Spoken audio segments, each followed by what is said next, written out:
Corona से जंग में केंद्र की रणनीति में बदलाव। 3 मई से देश के 130 जिले रेड जोन, 284 ऑरेंज और 319 जिलों को ग्रीन जोन में किया गया शामिल। भोपाल में कोरोना के नियंत्रण एवं बचाव संबंधी समीक्षा। मुख्यमंत्री ने वीडियो कॉन्फ्रेंसिंग के जरिए की समीक्षा। मध्य प्रदेश में कोरोना संक्रमण में कमी। इंदौर में कोरोना को रोकने के लिए स्क्रीनिंग पद्धति। शहरी इलाकों में डोर टू डोर की गई स्क्रीनिंग। 6000 से ज्यादा लोग हाई रिस्क पर। अंतर्राष्ट्रीय मजदूर दिवस पर मंत्री ने दी शुभकामनाएं। गृह एवं स्वास्थ्य मंत्री नरोत्तम मिश्रा ने दी बधाई। श्रमिकों की होगी हर संभव मदद। भूपेश बघेल ने प्रधानमंत्री को लिखा पत्र। छत्तीसगढ़ को उधार की सीमा में राहत की मांग।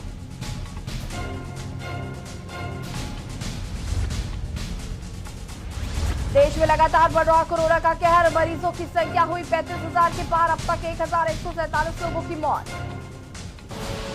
आप देख रहे हैं के न्यूज, खबरों का सारथी। नमस्कार, स्वागत है आपका मध्य प्रदेश और छत्तीसगढ़ के बुलेटिन में। मैं हूं आपके साथ यशी शुक्ला और अब रुक करेंगे खबरों का। देश भर में कोरोना वायरस का संकट गहराता जा रहा है। लॉकडाउन के बाद भी देश में कोरोना वायरस से संक्रमित होने वाले मरीजों की संख्या में कमी देखने को नहीं मिल रही है और मरीजों की संख्या अब तक 35,000 के पार हो चुकी है और वहीं इससे अब तक 1,147 लोगों की मौत हो चुकी है। कोरोना वायरस संक्रमण के बढ़ते प्रसार को देखते हुए केंद्र सरकार ने की ओर से 3 मई के बाद यानी अगले हफ्ते के लिए जिलों को अलग अलग हिसाब से बांटने का काम किया गया है। स्वास्थ्य मंत्रालय ने देश के सभी जिलों को 3 कैटेगरी में बांट दिया है, रेड जोन, ऑरेंज जोन और ग्रीन जोन। आपको ग्राफिक्स के जरिए बताते हैं कि जोन के बारे में पूरी जानकारी। मध्य प्रदेश, और आपको बताते हैं मध्य प्रदेश के 9 रेड जोन। इंदौर, भोपाल, उज्जैन, जबलपुर, धार, बड़वानी, पूर्वी निमाड़, देवास, ग्वालियर। 19 ऑरेंज जोन, खरगोन, रायसेन, होशंगाबाद, रतलाम, आगर, मालवा, मंदसौर, सागर, शाजापुर, छिंदवाड़ा, अलीराजपुर, टीकमगढ़, शहडोल, श्योपुर, डिंडोरी, बुरहानपुर, हरदा, बैतूल, विदिशा, मुरैना। और अब आपको बताते हैं 24 ग्रीन जोन। रीवा, अशोकनगर, राजगढ़, शिवपुरी, अनूपपुर, बालाघाट, भिंड, छतरपुर, दमोह, दतिया, गुना, झाबुआ, कटनी, मंडिया, नरसिंहपुर, नीमच, पन्ना, सतना, सीहोर, सिवनी, सीधी, उमरिया, सिंगरौली और निवाड़ी। और अब बात करेंगे छत्तीसगढ़ की। 1 red zone Raipur, 1 orange zone Korba, 25 green zone Surajpur, Bilaspur, Durg, Rajnandgaon, Bastar, Dantewada, Dhamtari, Janjgir Champa, Jashpur, Kanker, Kabirdham, Koriya, Mahasamund, Raigarh, Surguja, Bijapur, Narayanpur, Sukma, Kondagaon, Baloda Bazar, Gariaband, Balod, मुगेली, बलरामपुर, बेमेतरा। और अब बढ़ेंगे खबरों में। देश में कोरोना के चलते अचानक लगाया गया लॉकडाउन प्रवासी मजदूरों पर सबसे ज्यादा भारी पड़ा है। मजदूरों को जब ये पता चला कि जिन फैक्ट्रियों और काम धंधे से उनकी रोजी रोटी का जुगाड़ होता था वो न जाने कितने दिनों के लिए बंद हो गए हैं। कुछ पैदल, कुछ साइकिल पर तो कुछ 3 पहिए वाले उस साइकिल रिक्शे पर जो उनकी कमाई का साधन था। जो फासला तय करना था वो कोई 20-25 किलोमीटर नहीं बल्कि 100, 200 और 3,000 किलोमीटर लंबा था। बिना रुके, बिना थके कदम मंजिल की तरफ बढ़े तो कुछ कदम मंजिल पर पहुंचने से पहले ही हमेशा के लिए थम गए। देखिए इस पूरी रिपोर्ट को।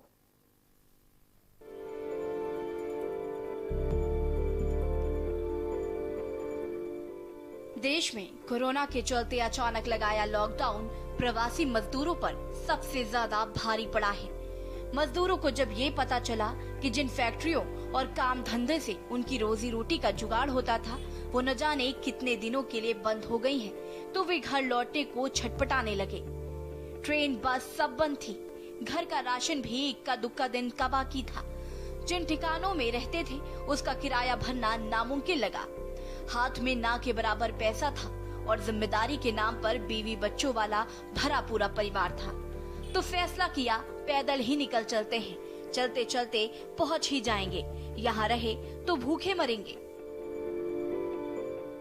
कुछ पैदल, कुछ साइकिल पर तो कुछ 3 पहियों वाले उस साइकिल रिक्शे पर जो उनकी कमाई का साधन था। जो फासला तय करना था वो कोई 20-50 किलोमीटर नहीं बल्कि 100-200 और 3000 किलोमीटर लंबा था। बिना रुके बिना थके कदम मंजिल की तरफ बढ़े तो कुछ कदम मंजिल पर पहुंचने से पहले ही हमेशा के लिए थम गए। 1986 से लेकर 2020 तक मजदूरों के हालात नहीं बदले।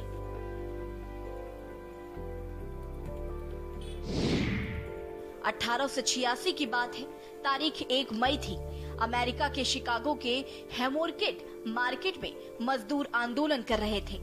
आंदोलन दबाने को पुलिस ने फायरिंग की, जिसमें कुछ मजदूर मारे भी गए। प्रदर्शन बढ़ता गया, रुका नहीं और तब से 1 मई को मारे गए मजदूरों की याद में मजदूर दिवस के रूप में मनाया जाने लगा। आज फिर 1 मई आई है, इस बार थोड़ी अलग भी है। मजदूर दिवस पर लॉकडाउन में फंसे मजदूरों की हालत बद से बदतर हो चुकी है। देश के अलग अलग राज्यों से अलग अलग राज्यों में मजदूरी करने वाले मजदूर घर लौटना चाहते हैं। हर मजदूर को अपने गांव घर की याद सता रही है। कई राज्यों की सरकारों ने अपने राज्यों के मजदूरों को वापस लाने के लिए कदम भी बढ़ा दिए, तो कई राज्य अभी केंद्र से स्पेशल ट्रेन और बाकी विकल्पों की मांग कर रहे हैं। तो कई राज्य ऐसे भी हैं जो अपने राज्यों के मजदूरों को लेकर बेपरवाह हैं। उनकी सुध लेने के अब तक मन नहीं बना पाए हैं। प्रवासी मजदूरों की हालत खराब है। पहले लॉकडाउन के दौरान दिखी तस्वीरों को समझें तो नोएडा और मुंबई से घर जाने की जिद पर अड़े प्रवासी मजदूरों की बेचैनी को समझा जा सकता था। ये बेचैनी ये बताने के लिए काफी थी कि मजदूरों का हाल बेहाल है। पैदल चले और अपनी जान गंवा बैठे प्रवासियों के संघर्ष और सफर की दास्तां यहीं खत्म नहीं होती। फासला अभी लंबा है, मंजिल अभी दूर है और जब तक देश के मजदूरों की दशा नहीं सुधरती, रोजी रोटी का मुकम्मल इंतजाम नहीं होता, मजदूरों का भविष्य में तरक्की का उजाला नहीं होता, तब तक हर नीति, रणनीति और किए गए फौरी इंतजाम बेईमानी है।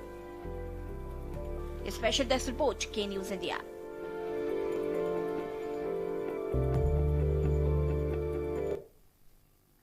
मुख्यमंत्री शिवराज सिंह चौहान ने बताया कि प्रदेश में कोरोना संक्रमण में कमी आई है। गुरुवार को आई जांच रिपोर्ट में प्रदेश में मात्र 2.4% कोरोना पॉजिटिव निकले हैं और भोपाल में 1.9%, इंदौर में 2.2% और जबलपुर में 4.4% पॉजिटिव पाए गए हैं। ये अच्छे संकेत हैं। हम जल्द ही कोरोना को हरा देंगे। मुख्यमंत्री मंत्रालय में वीडियो कॉन्फ्रेंसिंग के जरिए कोरोना के नियंत्रण एवं बचाव संबंधी समीक्षा कर रहे थे। शिवराज सिंह चौहान ने कहा कि अब इंदौर की स्थिति में भी तेज गति से सुधार हो रहा है और आज की जांच रिपोर्ट में इंदौर के 451 टेस्ट रिजल्ट में से मात्र 10 पॉजिटिव आए हैं। प्रदेश की 30 अप्रैल की टेस्ट रिपोर्ट में कुल 2617 टेस्ट में से केवल 65 टेस्ट पॉजिटिव आए हैं।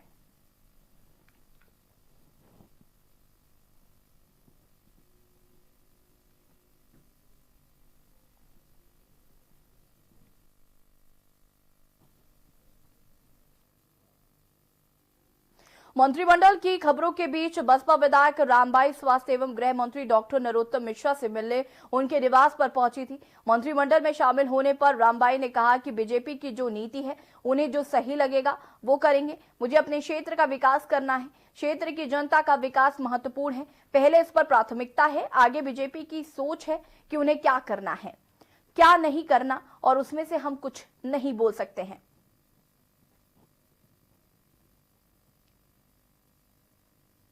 ये देखो, बीजेपी की खुद की नीति है और उन्हें जो सही लगेगा वो करेंगे। मुझे अपने क्षेत्र का विकास करवाना है, क्षेत्र की जनता का विकास महत्वपूर्ण है, तो मैं पहले उस पर प्राथमिकता मेरी है। आगे उनकी खुद की मतलब सोच है, क्या उनको सही लगता है, क्या सही है क्या नहीं है, इसमें हम कुछ नहीं बोलते। अंतर्राष्ट्रीय मजदूर दिवस पर मध्य प्रदेश के गृह एवं स्वास्थ्य मंत्री नरोत्तम मिश्रा ने वैश्विक महामारी कोरोना के महासंकट पर श्रमिकों ने श्रम के साथ संयम की दूसरी परिभाषा परिभाषित की। वहीं मिश्रा ने कहा कि इसके लिए मैं उनका हृदय से आभार व्यक्त करता हूं, साथ ही सभी श्रमिकों को बधाई और शुभकामनाएं देता हूं। संयम का परिचय दिया है, इसलिए वो वंदनीय की बहुत बहुत शुभकामना श्रमिक दिवस की। और वास्तव में आज देश में जिस तरह से श्रमिक हमारा धैर्य का परिचय दे रहा है, संयम का परिचय दे रहा है। इसलिए वो वंदनीय की श्रेणी में आया है।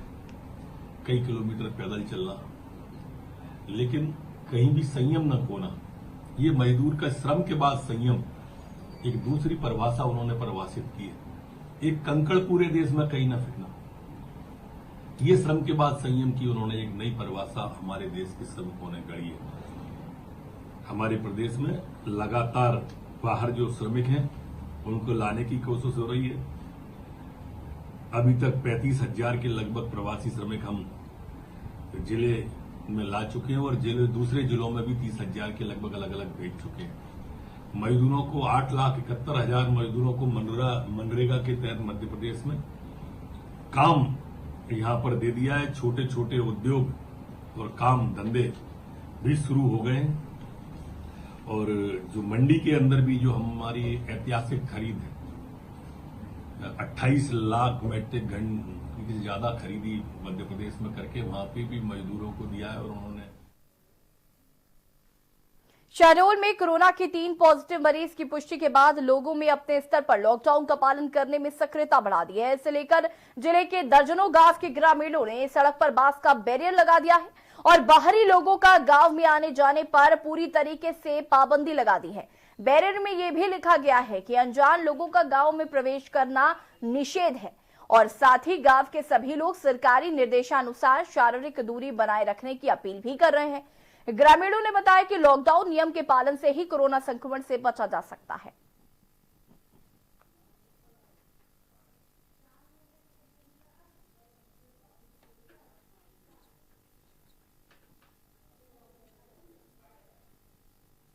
लॉकडाउन की व्यवस्था में प्रशासनिक तौर पर सारे प्रयास किए जा रहे हैं, लेकिन इसके बावजूद यदि आम जन का सहयोग मिलेगा तो इसे ज्यादा प्रभावी रूप से हम लागू कर सकेंगे। इस अवधारणा को ग्राम पंचायत के सचिवों, सरपंचों एवं स्थानीय नागरिकों को कम्युनिकेट किया गया है कि यदि आपके गांव में कोई बाहरी व्यक्ति आता है तो उसको कृपया आने से पहले गांव के बाहर ही रोक दिया जाए और प्रशासन की जो संबंधित शाखाएं हैं, स्वास्थ्य विभाग, राजस्व अधिकारियों, पुलिस अधिकारियों को उनको सूचित किया जाए ताकि जो भी आगंतुक व्यक्ति है उसकी पूरी कॉन्टैक्ट ट्रेसिंग कर ली जाए, उसकी मेडिकल स्क्रीनिंग करा ली जाए और यदि कोई संदिग्धता की स्थिति है तो उसके संबंध में आवश्यक सावधानी बरती जाए, क्योंकि सीधे यदि गांव में व्यक्ति पहुंच जाएगा, यदि संक्रमित हुआ या संक्रमण का कैरियर हुआ तो उससे गांव वालों को असुरक्षा की स्थिति पैदा हो जाएगी।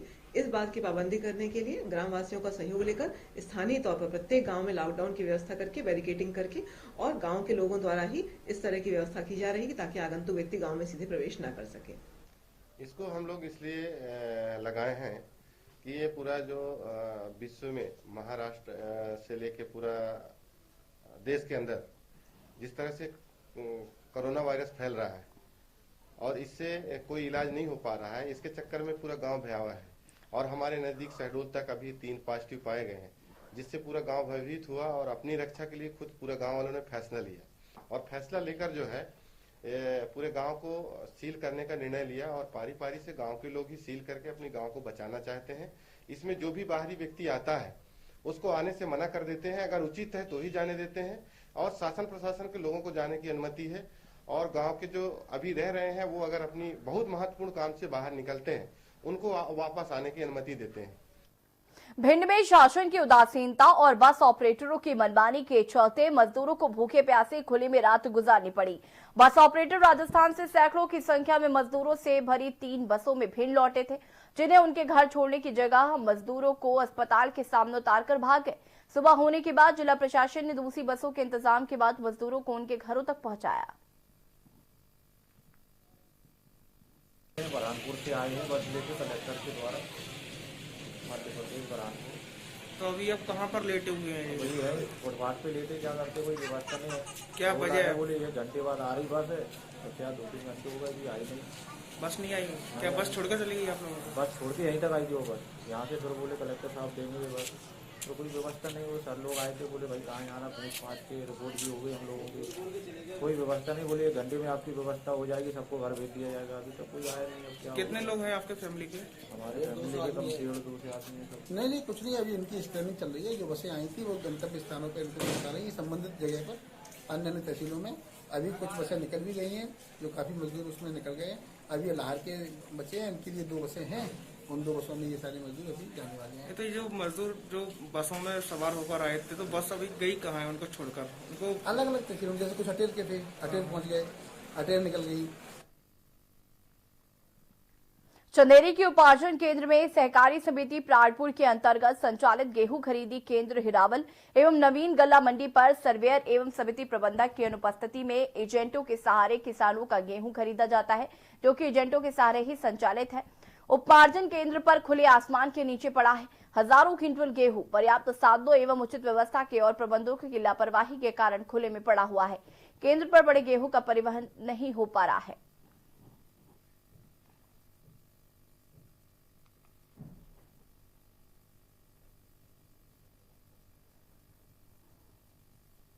नहीं तो बारदाना नहीं था तो कहाँ से धुलती। और आज जो है 29 तारीख वालों का क्या होगा? फिर 29 तारीख वालों को बारदाना आ जाएगा तो उनको फोन करके बुला लेते हैं कि आपको मैसेज, आपको बारदाना आ गया, आ जाइए। परिवहन के लिए बोला था, अभी भी बोला है, तो गाड़ी कम आ रही है, इस चक्कर में अभी तो कहा हुआ है। कल 2 गाड़ी भरी गई थी।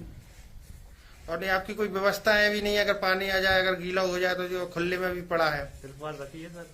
पूरी लगभग कितनी बोरी होंगी ये? तो पूरी अपनी होंगी लगभग 3,000 बोरी। सब पे पन्नी हो जाएगी? थोड़ी कम है, वो भी तो ऐसे गड्ढा। लगभग कितनी कॉपरेट कर पाओगे? 2,000 बोरी। वक्त हो गया छोटे से ब्रेक का, जल्द हाजिर होंगे।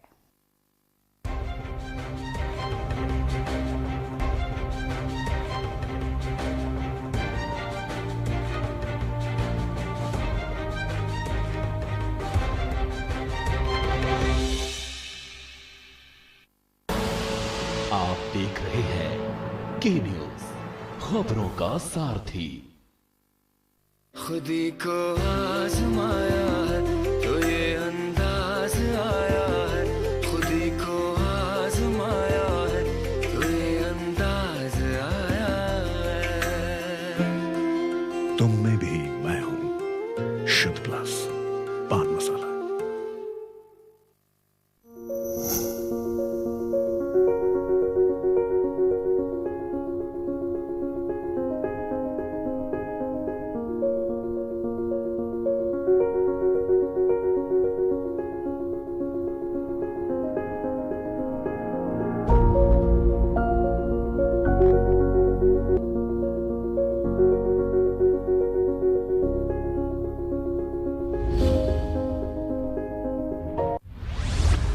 केबल ऑपरेटर्स जो पहुंचाते हैं आप तक हमारी हर बात, सजगता और समझदारी जिनकी है पहचान, जो है कोरोना योद्धा, जो है जिम्मेदार।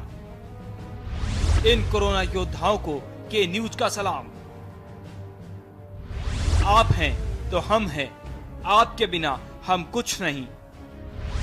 देश भर के केबल ऑपरेटर्स कोरोना योद्धाओं का के न्यूज की तरफ से हार्दिक अभिनंदन। आप देख रहे हैं के न्यूज, खबरों का सार।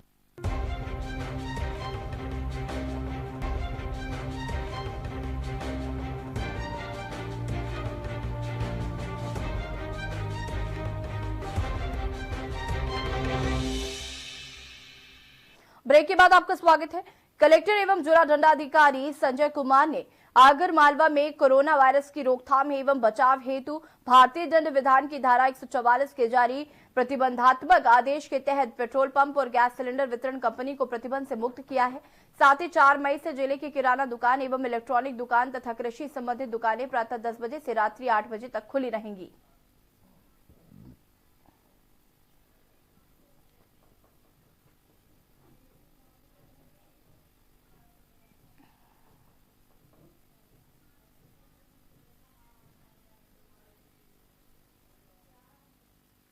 रतलाम के आलोट नगर में करुणा योद्धाओं का रंगोली बनाकर पुष्प से पुलिस प्रशासन, राजस्व विभाग, डॉक्टर नगर परिषद के सफाई कर्मचारी का स्वागत किया गया। वहीं भारत माता की जय के नारे भी लगाए गए। वहीं आलोट लेडी सिंघम दिव्या का महिलाओं ने जोरदार सम्मान किया।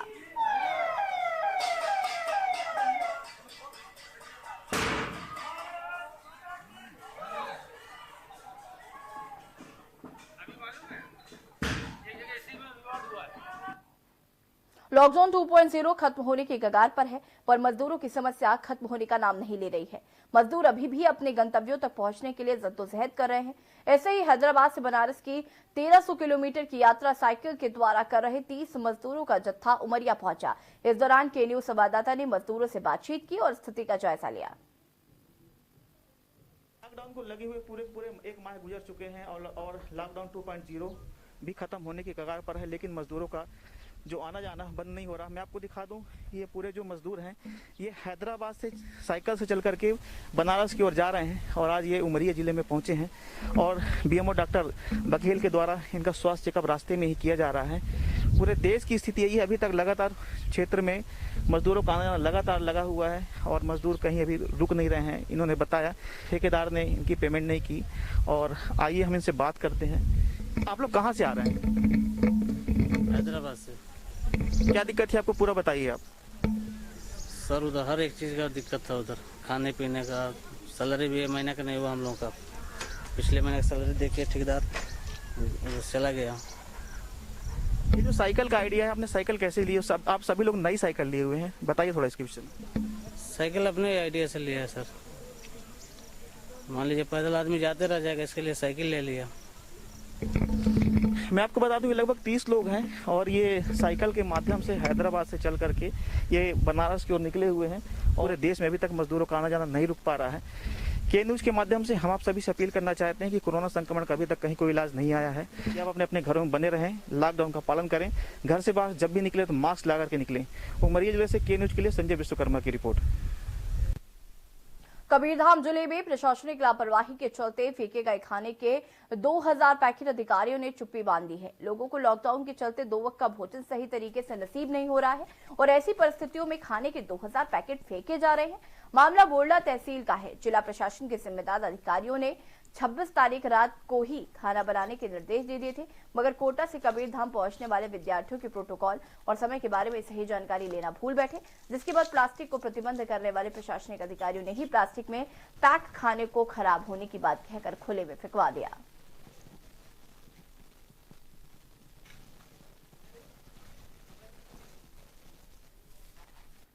बालोद जिले के मजदूर जो प्रदेश से बाहर जीवन यापन करने गए थे, वो सभी अब वापस लौट रहे हैं, जिसका केवल एकमात्र कारण है कि प्रदेश में बाहर के मजदूर तो सुरक्षित हैं, परंतु यहां से बाहर रहने वाले मजदूरों को जीवन यापन में काफी दिक्कतें आ रही हैं। आपको बता दें कि जिले के डोडी लोहारा विकासखंड के ग्राम नारकी का एक मजदूर हैदराबाद से पैदल चलते हुए आया है और वो बालोद जिला आने से पहले एम्स रायपुर में जांच कराने की बात कह रहा है। साथ ही मजदूर ने अपनी व्यथा बताते हुए कहा कि वहां फंसे हमारे भाई बहनों की स्थितियां खराब हैं और 15 दिन में एक बार राशन मिलता है, उसके लिए भी हल्ला करना पड़ता है।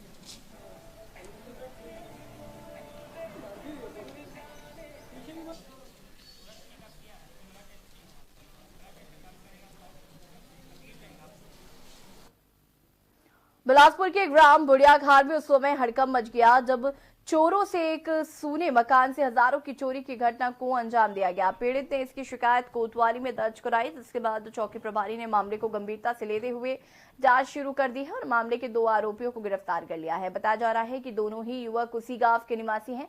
वहीं पुलिस ने दोनों से चोरी का सामान भी बरामद कर लिया है।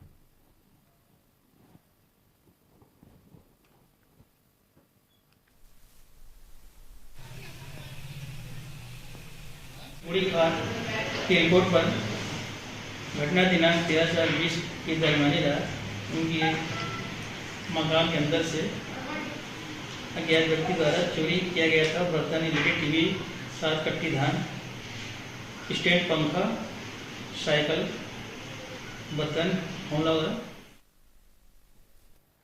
जांजगीर चांपा जिला में कोरोना वायरस संक्रमण के खतरे की चुनौतीपूर्ण परिस्थितियों के बीच मजदूरों का रोजगार उपलब्ध कराना बड़ी उपलब्धि है।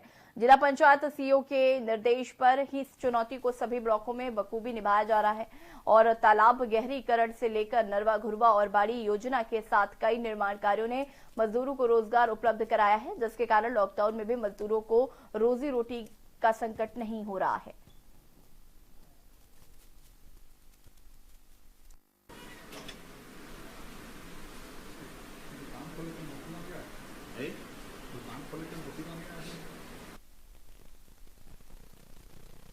जिले में कुल 657 पंचायतें हैं जिनमें सभी में लगभग मनरेगा काम प्रारंभ हो गए हैं। आज के दिन में 506 पंचायतों में 1200 के लगभग काम चल रहे हैं, जिनमें 1,40,000 लेबर नियोजित हैं। सभी पंचायतों में हमारे पास पर्याप्त काम स्वीकृत हैं, जिसके माध्यम से हम सभी मजदूरों को काम देने की स्थिति में हैं। कोरबा कलेक्टर किरण कौशल ने पाली पहुंचकर कटघोरा पाली बिलासपुर मार्ग का निरीक्षण किया।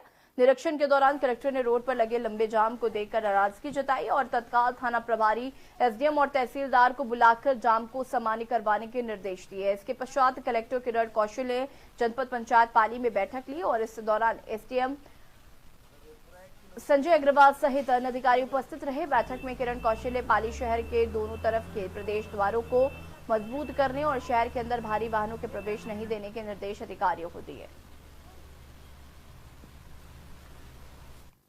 छत्तीसगढ़ जिला राजनांदगांव में कोरोना संकट के कारण लॉकडाउन की स्थिति में किसानों को उपज का सही दाम नहीं मिल पा रहा है। खासकर सब्जी की फसल में दाम बहुत गिर गए हैं। अब बेमौसम बारिश किसानों की कमर तोड़ रही है। बारिश को सब्जी व पककर तैयार हो चुके धान की फसल को भारी नुकसान पहुंच रहा है। गर्मी के मौसम में अचानक ओले गिरने के साथ ही बारिश के हालात निर्मित हैं, जिससे किसानों को अपने फसल को लेकर चिंता सताने लगी है।